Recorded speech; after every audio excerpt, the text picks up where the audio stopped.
E aí começa o jogo e eu acho que, mais uma vez, nos Bavis, o Bahia entrou com uma postura meio que sem entender assim, que aquilo era um clássico. Né? De fato, o Bahia foi superior nos 15 primeiros minutos, como o Arthur já mencionou. O Vitória pouco assustava, o Bahia tinha muito mais volume, controlava o jogo pela posse, mas também não conseguia ser tão incisivo, né? E isso já tinha faltado em outros Bavis. Aliás, é impossível a gente falar desse jogo de hoje sem citar os outros Bavis, né? Até porque foi a quinta vez que as equipes se encontraram nessa temporada e a gente ainda está no mês de abril. É mais de um clássico por mês, né?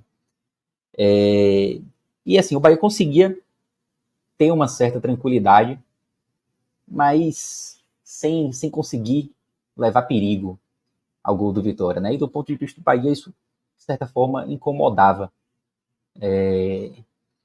Isso durou ali até os 15, 16 minutos, e aí já um pouco antes do gol do Vitória, o Vitória ele consegue criar uma jogada ofensiva, mas também sem muito perigo, mas começa a pisar um pouco mais no campo de defesa do Bahia, e aos 18 mais ou menos, acaba chegando ao gol.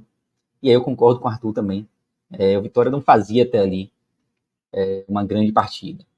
Mas eu acho que o Bahia também estava numa postura meio acomodada demais, talvez, assim, sabe?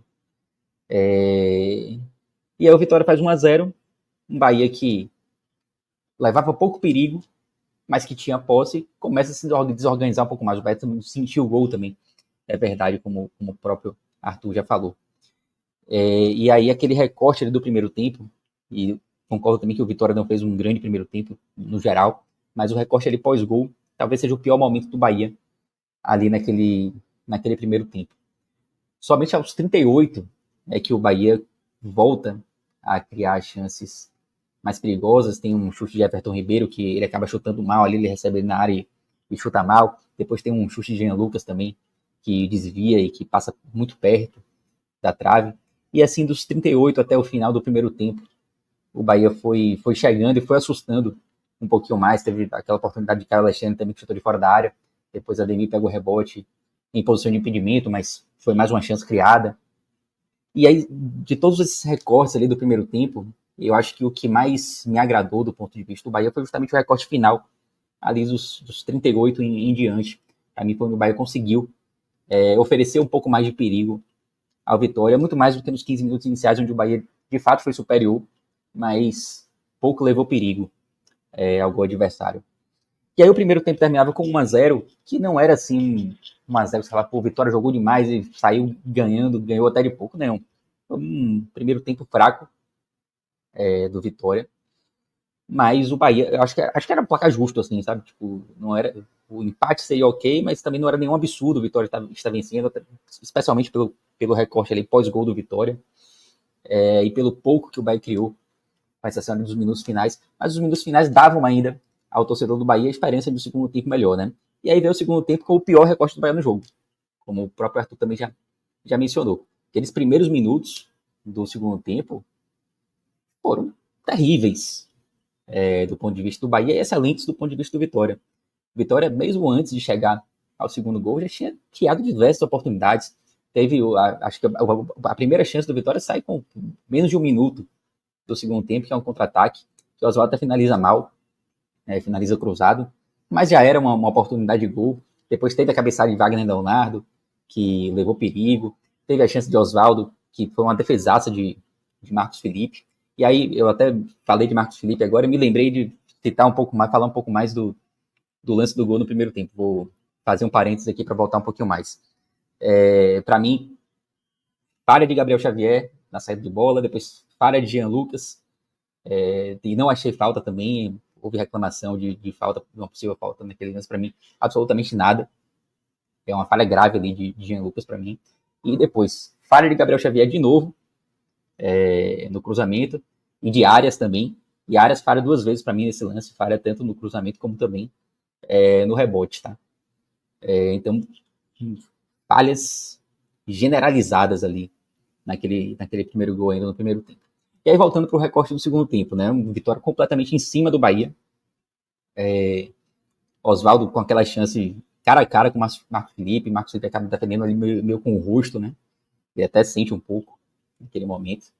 Teve uma cobrança de falta também do Vitória, que o Marcos Felipe fez uma defesaça.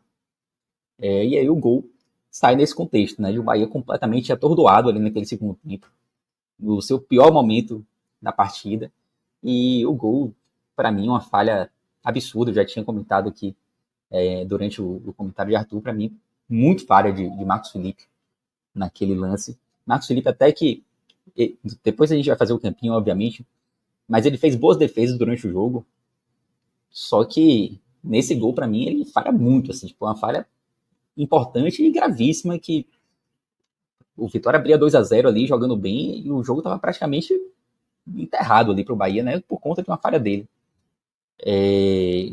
Então o cenário naquele momento era catastrófico para o Bahia, não tinha como não se lembrar dos outros Bavis, a perda recente do título baiano, então um desenho ali naquele momento terrível. E aí vem as substituições, né? É engraçado, né, que naquele Bavi 3-2 para o Vitória, primeiro jogo da decisão do Campeonato Baiano, aconteceu exatamente o inverso, né? O Bahia vencia o jogo por 2-0, e aí substituições extremamente questionáveis de Ceni, que para mim perdeu o jogo aquele dia, e depois das substituições o jogo se transforma completamente a favor do Vitória, né? Hoje foi o inverso, as substituições, elas transformaram o jogo também a favor do Bahia. Eu falei no primeiro tempo que o Bahia tinha uma postura meio que sem entender, sem saber jogar o clássico, né? E eu acho que as substituições, elas modificaram muito isso, né? Porque Biel entrou pilhado, o próprio Everaldo também entrou muito bem hoje. Você ainda colocou Rezende também no lugar de Cuesta, para dar um pouco mais de qualidade na saída de bola, na construção da saída. E a partir daquele momento, o Bahia meio que virou a chave, né? Não demorou muito. O Bahia chegou ao primeiro gol, um chute de Everaldo, a bola desvia, acaba sobrando para Tassiano. Tassiano finaliza no travessão e Biel acaba fazendo um rebote. E aí é importante ressaltar também que com as entradas, especialmente Biel e Everaldo, eu acho que outros jogadores que estavam em campo e que faziam partidas ruins até então, aliás, até esse momento do jogo, acho que não dá para destacar assim ninguém positivamente. O Bahia fazia uma partida ruim. Só que a partir das entradas ali de Biel e Everaldo, outros jogadores começam a crescer. O próprio Tassiano é um exemplo claro disso. Tassiano cresce no jogo, Cauli também começa a aparecer mais, Jean Lucas, Até Juba aparece mais, né, Pedro? Juba aparece mais também. Então o Bahia cresce muito, não só com os jogadores que entraram em campo, né, mas os que já estavam ali começam a jogar melhor também. Em relação a Tassiano, inclusive, eu acho que não é a primeira vez. Eu acho que Tassiano, eu gosto de Tassiano jogando mais avançado, tá? Tassiano é um cara que se encaixa em diversas posições, mas eu gosto mais dele jogando avançado quando ele tem alguém de referência ali do lado dele. Eu acho que ele consegue render mais dessa forma. E para mim hoje aconteceu isso. E aí o Bahia faz aquele primeiro gol ali, e o Bahia consegue empatar o jogo em 3 minutos, mas entre o primeiro gol e o segundo, o Bahia ainda tem uma chance clara, aquele carrinho ali, aquela tentativa de Biel na trave. Então foi uma blitz assim do Bahia, né? E aí 2 minutos depois dessa bola na trave, o Bahia acaba chegando também ao segundo gol, que a Alexandre toca para Biel. Biel toca para Everaldo de lado, e Everaldo faz assim um golaço, né? Um gol absurdo, assim. Eu critico tanto o Everaldo aqui, mas hoje ele fez uma grande partida e fez um golaço mesmo, que empatou o jogo para o Bahia naquele momento. E aí o recorte daquele momento era de um Bahia muito superior à Vitória. Inclusive, foi muito falado nos Bavis anteriores também, né? E aí mais uma coisa que aconteceu hoje de forma contrária. Para mim o Bahia era superior até fisicamente naquele momento, em relação ao Vitória. A gente falou muito de um Bahia que sofria fisicamente em Bavis anteriores, o próprio Ceni comentou isso. E hoje, para mim, o Bahia esteve acima do Vitória na parte física. E fazer aquele segundo gol ali, a gente tinha 26 minutos, alguma coisa assim, do segundo tempo, com muito tempo para até virar o jogo, né? E aí o Bahia esteve muito mais perto de virar o jogo do que de sofrer o terceiro gol. As substituições de Ceni a partir do segundo gol foram substituições de quem queria fazer o terceiro gol. Ele entra com o Estupiano no lugar de Tassiano, fica com 2 centroavantes. Entra com o Depena no lugar de Caio Alexandre. Substituições ofensivas, até comentei com meu pai na hora, pô, o Bahia vai pra cima aí e tal. E fiquei até com o pé atrás, não vou mentir. Porque e aí tem uma coisa, né? O Rogério Ceni, ele não gosta de empatar, né? Ele empata pouquíssimo. E muitas vezes os pontos eles fazem falta. Mas nesse caso, assim, tipo, de fato eu fico com o pé atrás. Mas não critico também as substituições, não, tá? Porque a gente reclama tantas vezes que o Bahia se acovarda, principalmente jogando fora de casa. E hoje não foi o que aconteceu. Tipo, ele buscou realmente os 3 pontos, né? E isso, para mim, é um ponto a se exaltar hoje. Correu risco, obviamente.